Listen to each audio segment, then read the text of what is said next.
evening, Ranjini. Good evening. You are a dentist by profession Yes, or sir. by training? By profession. I'm not working right now, sir. Okay. By training, you've not started working. Where are you from? Trichy, sir. Trichy. Yes. Okay. Where did you study before you did your BDS? So in Trichy itself, sir. I did my entire schooling in Trichy. Can you speak a little louder, please? Yes, sir. Yeah. What are your hobbies?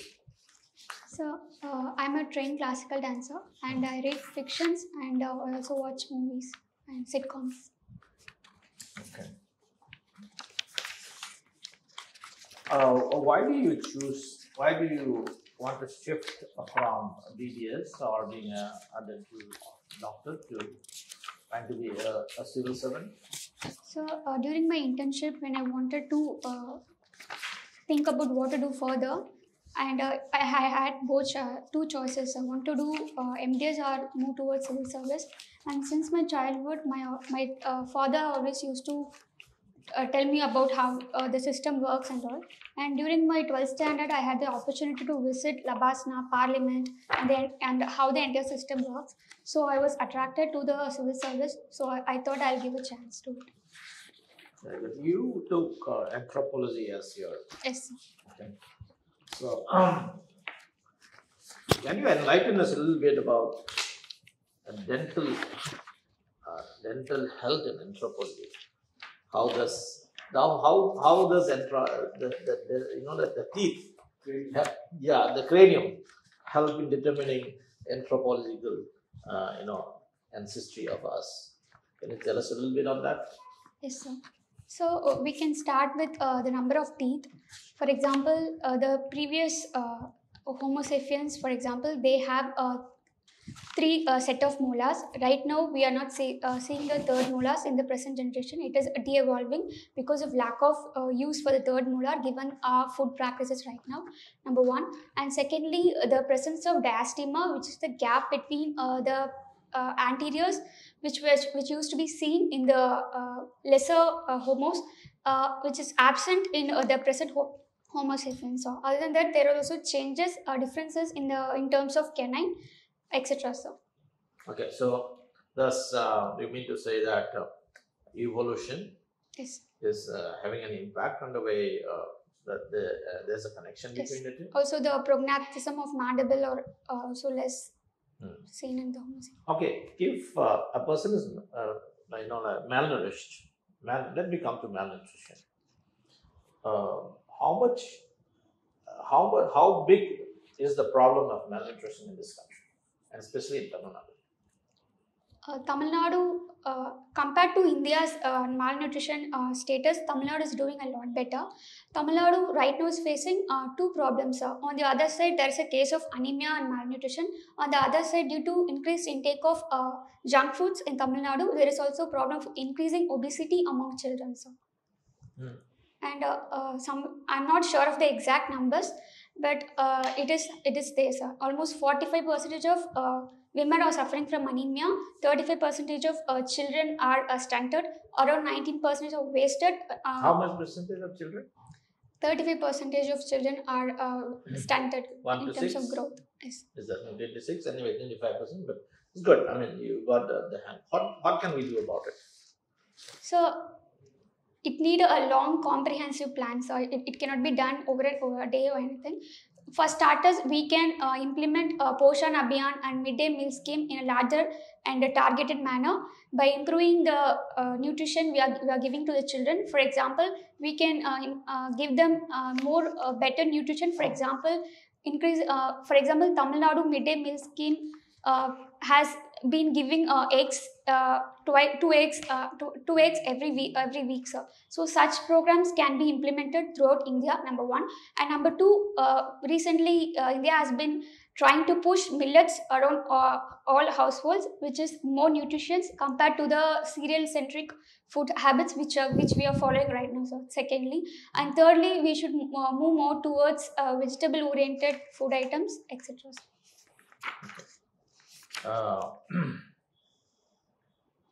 Water scarcity is a big problem, So, almost water Yes. scarcity, Yes. like whether for agriculture or Yes. for domestic purpose. How bad is the situation in the country and in also Tamil Nadu in particular? So Tamil Nadu, a few years back, Chennai saw day zero, which is no groundwater in the city. For example, it happened in 2019, if I'm not wrong. And Tamil Nadu, especially, the scenario is little bad compared to other neighboring states, for example, Kerala, etc. The reason was that monsoon dependent Tamil Nadu is number one reason, and number two, India's Tamil Nadu is dry region compared to few other parts of the states. So I think Tamil Nadu can do a lot better. And for example, schemes like rainwater harvesting, which was started by Ms. Jayalalitha during last decade, was successful, but recently there's a huge gap for the implementation of scheme. I think it can be bigger. It can help Tamil Nadu in the long term. Finally, one more question I want to ask you that. Giving free electricity to farmers, is there a connection between water scarcity and free electricity to farmers? It can be one of the reasons that can be attributed. For example, agriculture almost contribute to 89% of the total water being spent. The industries and domestic sector uses much less compared to the agriculture. So by giving free electricity to the farmers, they are using more water because they are not well aware about the water scarcity being happening in the country. So, is it possible to do rationing or like this nothing best? Is it possible to implement schemes which would raise some water or even hike up the price of electricity for a particular thing? What is the solution that you have in mind? So I would say I think we should we should start charging fee for electricity after a certain limit being used. So maybe we can do it in a step-by-step manner, and also we can literate people about the need to about the water scarcity happening in India. Number two would be micro irrigation also will help to reduce the water being used in the agriculture. Can you tell me about the evaluation of how Bharatnatyam actually has an interest now? How did it come into place? So originally it can be traced back to Natya Muni, who wrote about Bharatnatyam in his book Natya Shastra in the 500 CE. But the present form of Bharatnatyam can be attributed to Mrs. I'm not sure, Mrs. Arundel. What she did was the Bharatnatyam loses its original value because of the Devadasi system. The erotic part of the Bharatnatyam has increased compared to the divine nature of the dance. So she learned the dance. She introduced more divine form. She brought the dance to the present form. She also established Guru Kshetra, which is in Chennai right now. So. What is the Devadasi system? Devadasi system, the original purpose of system was Deva means God, and Dasis means who are working or doing service to the gods. That was the original motto of the system actually. But in the later stage, it was used in a bad manner. The upper caste and the Brahmin exploited the system, and it loses the original motto. But in Tamil Nadu, in the pre-independence era, it was removed. It was abolished. How was exploitation done in that system? So it is called Pottukattudal. I'm not sure of the how the exact system works, but I watched them. I'm not sure of it. But what does that mean, Pottukattudal?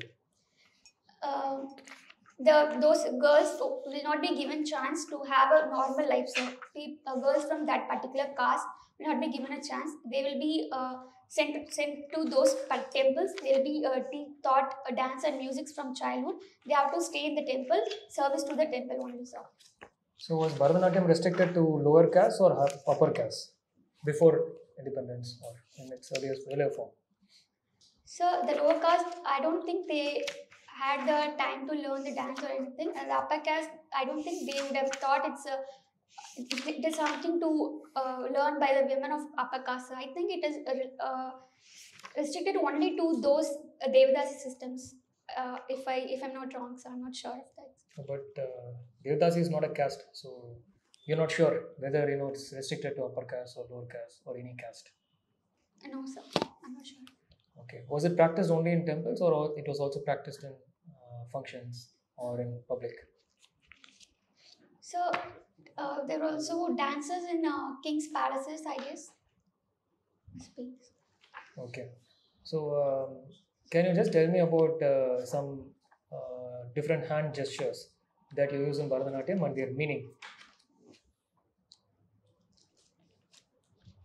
So this is pataka. This is essentially used like a blessing or something like that. It is the pose used by Lord Shiva in its Nataraja posture, number one.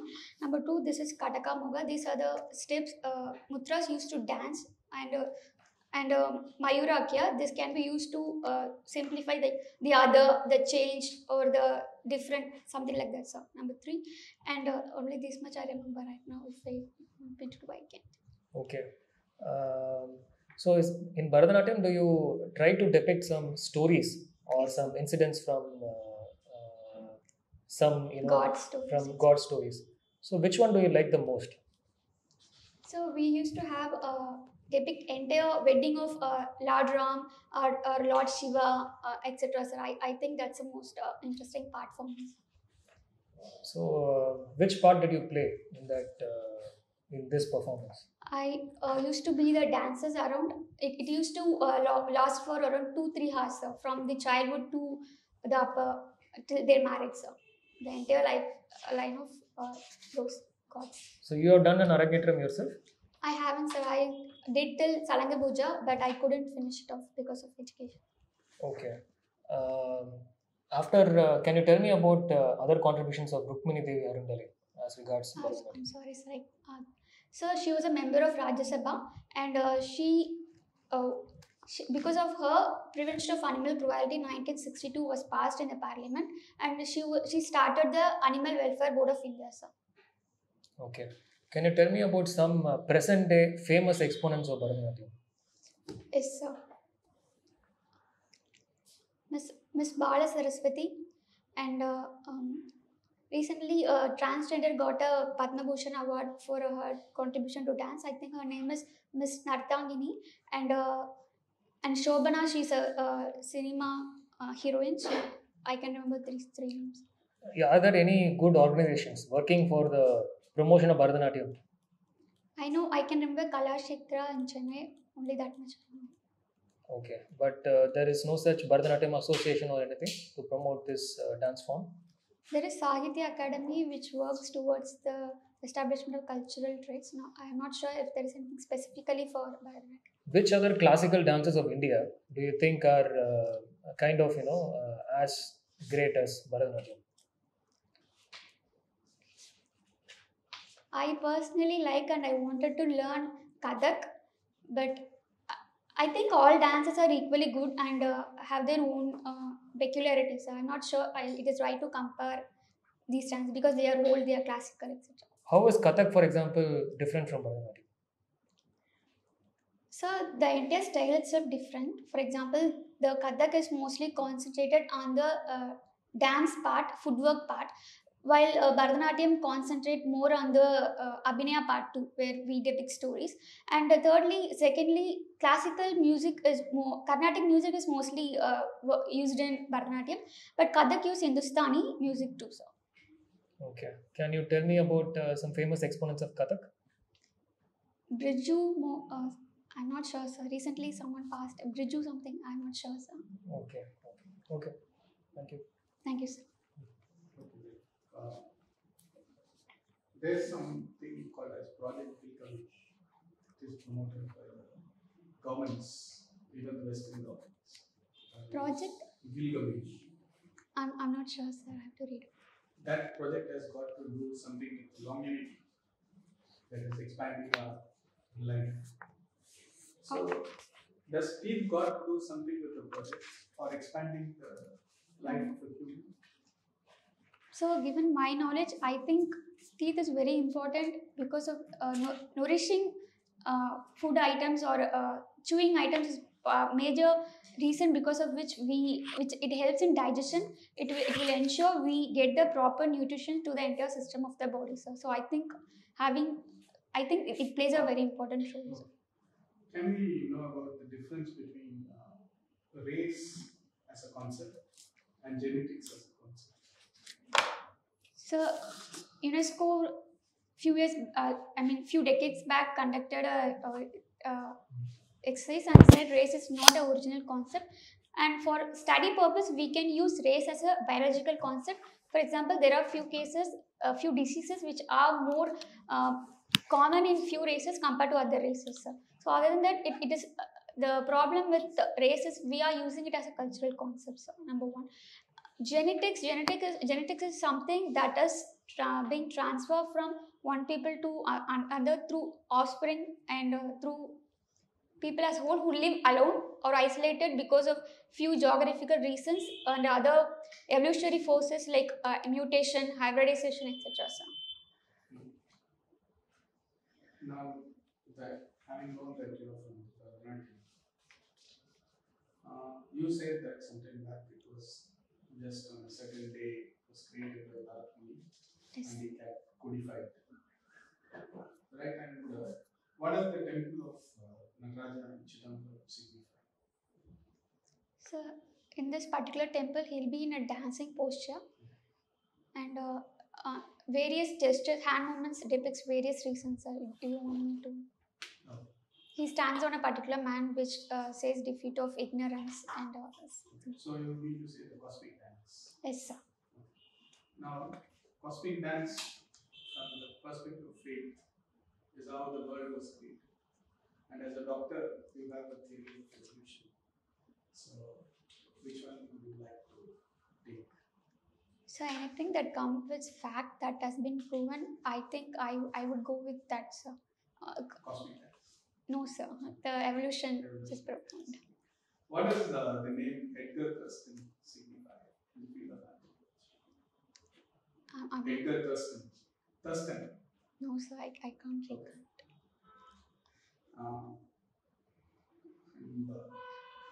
Do you feel like, from the economic perspective, that after the subprime crisis, 1919.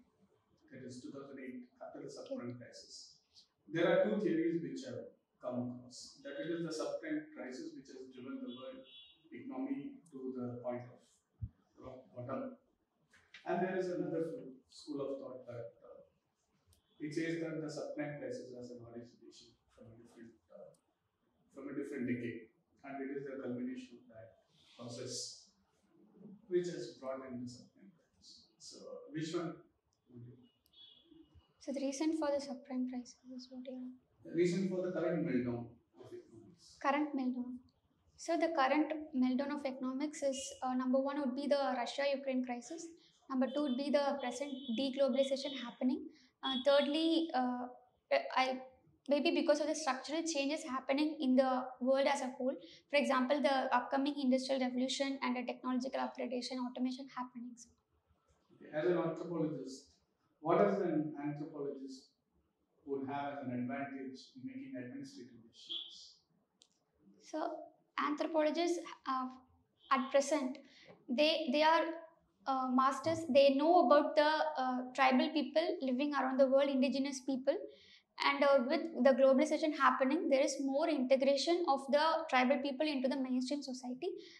India could be a very good example for that. So anthropologists, given the knowledge in these particular data, they can help in policy making, policy implementation, etc. So. Now, my last question is, we have seen that the government has consistently enacted acts for the protection of women in the first place, maintaining the dignity of them. Yes. One of the acts, let us take for example, is the prohibition of dowry and all these things. Now, most of the patriarchal-based societies have a very common complaint that these acts are very regressive against the men. That in a way that the burden of proof is vested upon the men, and it is most prone for misuse. Do you think that argument is consistent, or it is consistent with the morality of the present day situation? So it is true. There are few people who's not using it against women, men and giving false complaint. But on the other hand, domestic violence is also a huge menace happening in the society.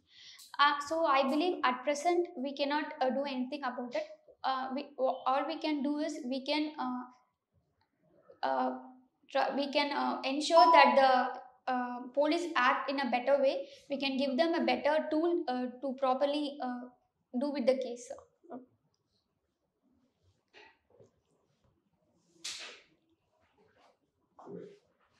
See here, you have written as a line Bharatnatyam. Is it a typographical error or Yes, sir, it's a type. typographical error? Yeah. You are aware of the who recommended ratio between doctors and patient? Yes, sir. What exactly is the who recommended ratio? So World Health Organization has recommended that there should be one doctor for every 1,000 people, sir. What is the scenario in India? Are you oversupplied with the doctors, or somewhere we have still a large gap to be filled? So at present, there is one doctor for every some approximately 1,450 people, sir. But there are few states like Tamil Nadu has reached that particular level, so it has some less than one doctors for every somewhere around 800 to 850 people. Okay, it means somewhere we have a surplus doctors. Right. Now, you know which is the highest peak in India? Peak. Highest peak. Yes, sir. It is K2 now. K2? Yes. K2 or Kanchenjunga? Both are same. I'm sorry, sir. I'm sorry, sir. I can't. Okay. Right. Have you heard about this line called as LOC? LOC, I know, sir. It is in Line of. What is the abbreviation of this LOC? Line of control, sir. Line of control actually divides which two regions? So Pakistan, I mean Pakistan occupied Pakistan and Pakistan occupied Kashmir and Indian administered Kashmir. Sir. Okay. What about LAC? Line of actual control, sir. Okay. What exactly it separates? Any idea? Accession and present day Kashmir. Accession and Ladakh. Ladakh. Okay. Now, you know the history of this 1962 war, right? Yes. Okay. What exactly happened to India? Right. Now the question is, why exactly we were at the back foot? Somewhere we suffered. Police either though officially you do not declare that okay we are means somewhere we got defeated. What exactly is the reason? Why, according to you, what can be the n number of reasons why exactly we had that somewhere a kind of a disadvantaged position? So, number one, sir, India was a newly formed state, and number two, the expenditure happening were mostly invested in the other manufacturing industries and PSUs.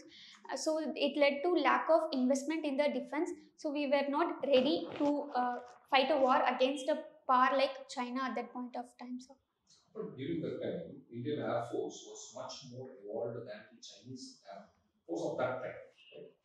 But unfortunately, we have not used our Air Force. Is there any strategical reason why we have not used our Air Force? Sir, that decision was criticized even now, sir. I remember reading somewhere that the secretary to Jawaharlal Nehru advised against using Air Force, sir. I've read about it, sir. It is being criticized. You know, I'm not sure exactly why it wasn't used. Yeah, why anthropology is getting very popular in today's world? What it has to offer? So anthropology deals with all aspects of human. It is essentially a study of man as a whole system, sir, in physical, biological, and socio-cultural aspects. So I think that's a prime reason why anthropology is playing a major role in today's world. How to differentiate sociology and anthropology? So sociology primarily deal only with the socio-cultural aspect of the human as a whole, but anthropology deals also with the physical, biological aspect of the man, sir. What do you know about women's empowerment? In today's world, we talk about women's empowerment, liberating women from the clutches. What do you know about women empowerment? So women empowerment means the ability to make one's own choice, sir. So what women empowerment is, they want to make their own choices. And in today's world, we have traveled a long way compared to a few decades back, sir. But there is still a lag in terms of political empowerment. For example, India's parliamentarians only around 16 are women right now, sir. So that's what I. Someone said, no, human rights is nothing but women's rights. What do you say about that? So, in any scenario, be it war, be it climate change, or any human disaster, women are affected more compared to men. So I believe if women are being taken care of, I think it signifies men are already being better there. So maybe that's. Thank you. So we have one more question and along the same line and ask before we call it a day for you. The LGBT,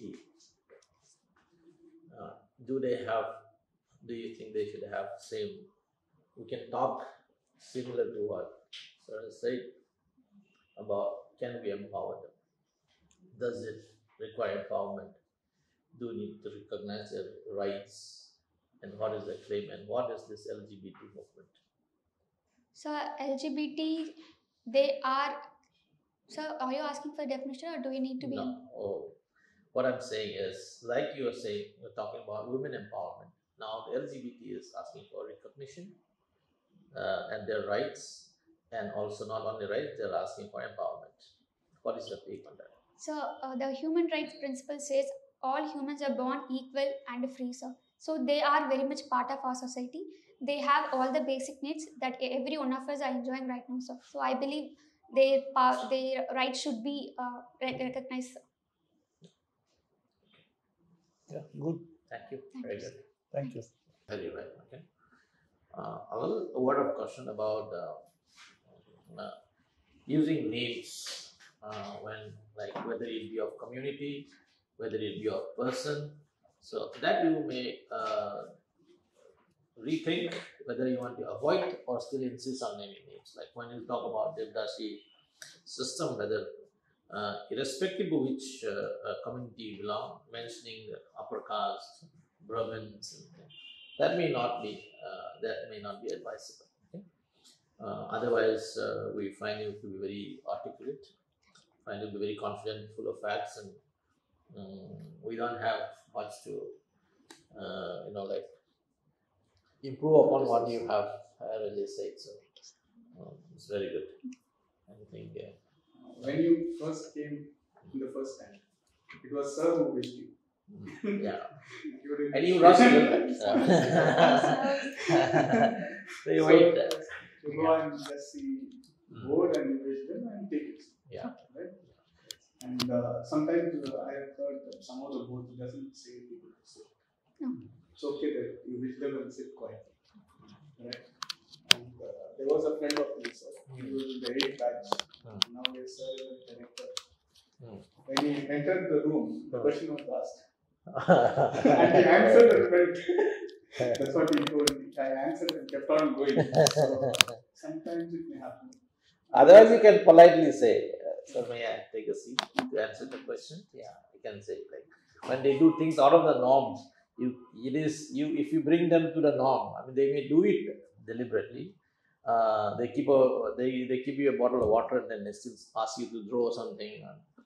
So like who's asking about your hand signs, and you have to decide to which level you have to show. So that's very nicely done.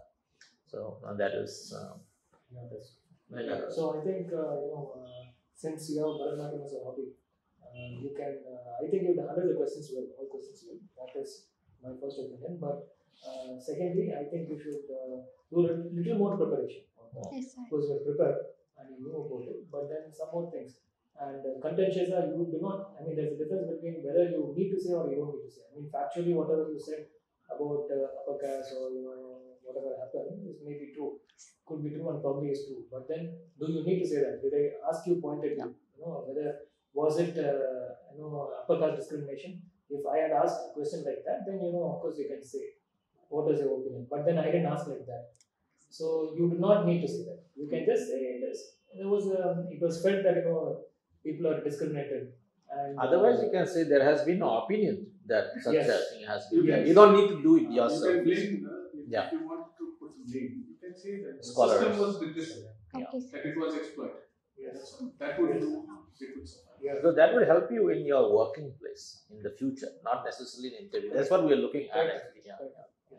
So as sir told, we don't like even in work, we would not like officers mentioning that because of so and so caste or something like that only it happened, that will land you in trouble. And that has landed many people in trouble also. So that is what we are looking for. So try to be very diplomatic and do some more preparation. Like I think you forgot some hand. What is the meaning of some hand poses? Yeah, we knew that you have the passion, Yes. but maybe not the theoretical aspect of it. So that's even I don't know Bharatnatyam, but I could feel that maybe you didn't come too prepared. Yes. You didn't expect on that. So if you go to Delhi, have you been to Delhi airport? Yes, sir. You see all those Mudras. No, sir. Mudras. They Mudras, can see. be. Yeah. So And terminal. Tiruvallur statue is there. Statue. Yes. Have you seen it? Yes. It slightly looks posture. Yes, sir. Something it's not a straight one. It slants and gives something. Make a study of that. Okay. But that has not got to do with the Bharatnatyam. Yes. That has got to do with Jainism. Kyotsar Mudra. Correct. So those are things very good. Sir, I thought in between you said, I'm not sure about numbers, but you gave all the stats. 35, all these things you gave. And then you said, I remember reading somewhere for the Air Force. When it comes to certain decisions, whether to use the Air Force or not, a secretary can merely recommend. The cabinet makes a decision. That must be for some other reason, right? Secretary's word is not final. They are only recommendatory, right? And very good concept of equality. She said, what is meant by women empowerment? You use the word the ability to make one's own choices. It's a very beautiful definition. Adam Smith has made this definition. The ability to make one's choices and go to any place without any shame is the true meaning of human life. Use them, continue to use them. And because you have such a good heart when it comes to that equality, you shouldn't, in the long march, we all march together. That's how we come common. And when you specifically point out a set of people, that means you show a negative discrimination. As well as the women, yes, the weaker gender are to be protected. So laws have to be repressive, right? It may be tough, but still that is essential because we are, as a society, we are not egalitarian. We are failed. So those answers are very useful and very simple. The enunciation of the principle is very good. So Does it got something to do with you have lost it in midway? No, sir. I personally. You don't keep. Okay. Your name is Siva, Yes. not Ranjini. No, sir. Very Thank you. But know more about the classical dances in India, which is very important. Yes. Yeah. You started saying that I like more of Kathak means Kathak. Okay. Immediately you switched and said that all of them. See, actually, that's how one has to. We shouldn't compare between. That's okay, but you started. Your thoughts has come. See, the vocal and local dances must be at the substrate of all these developed dances, right? Actually, civil service is basically about suppressing your emotion and doing what is good for the rest of the person. So that's why we are trying to moderate you in your thinking, because all of us have our views, personal views, but we don't express them for the good of the common. So that is very much like I being from Manipur could have asked you about Manipuri dance, Ras Leela. But I didn't ask you because I thought, to be very frank, I thought that, okay, Bharatnatyam, she is putting, if I ask, you will not know. So let me not ask. You got the point I'm trying to say. I didn't want you to say, I don't know. Because in Bharatnatyam, which you wrote yourself, some questions you couldn't answer. So you can strengthen a little bit of where you have actually put your, like marker here, that I like Bharatnatyam. You have to be pretty thorough with it. That's the point. And I have a page about Edgar Thurston. Yes. He is a very famous anthropologist. He has written a 7-volume pedagogy. Caste and Tribes or something. It was once a manual for the civil servants coming from India. This along with that work of Abbe Dubé. Hindu manners, customs and character. Okay. just go through a page. Okay, sir. Know that there is someone of a very remarkable value to the field. Okay, sir. Excellent. No, All the the best. Bhavam, Ragam, Thalam is Bharat. From Bharat, it's Bharatnatyam. So know more about it, Yes, then you will be a rock star. Shall I? Excellent. Thank you, sir. Yeah. Thank you. Go ahead. Yeah, all the best. Thanks.